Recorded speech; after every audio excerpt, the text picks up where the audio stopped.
now moving 200 tons instead of 450-ton pieces. And, right.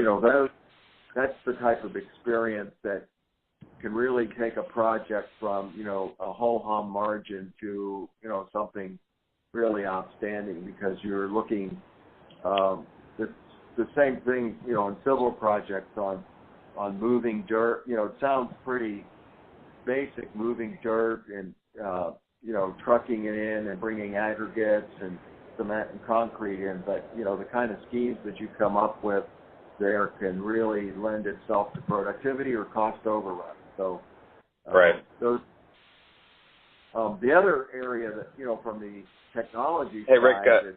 Rick, real quick question on something you said. You said pull a good team together.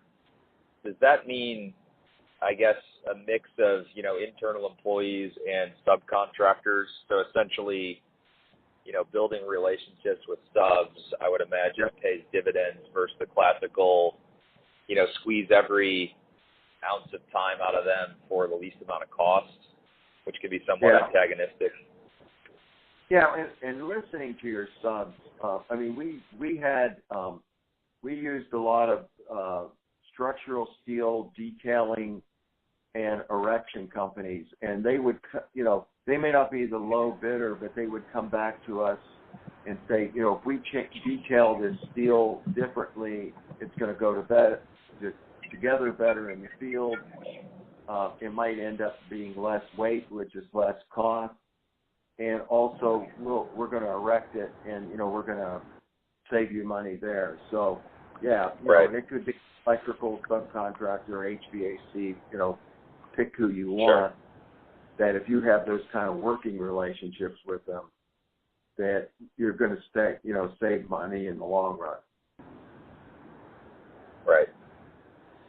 Okay, and you were saying something about technology before I cut you off. Yeah, the other aspect of it is equipment technology, particularly on the civil side, putting IoT technology and telematics in your construction equipment. So I always use the example of the road grader with telematics, and the DOT wants the curve banked to 2 degrees.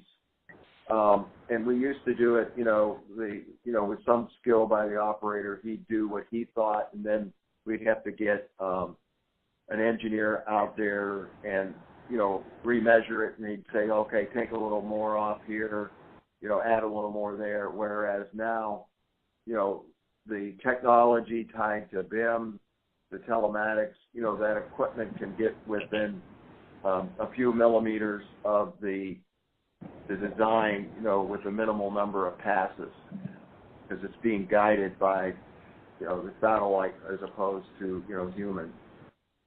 Yep. And what about things like connected equipment, where you might put, sensors or RFID chips on either equipment or materials out at sites? There's a lot of fanfare around different digital levers in construction. It'd be good to get a sense from the ones you think are just fluff versus which drive productivity gains.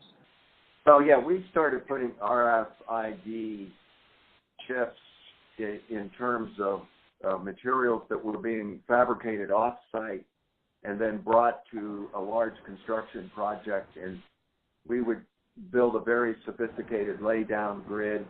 But also, like if you have, for example, big welded pipe elbows, and they're out in a field and you don't have a good tracking system, and it snows. They all look alike, and there could be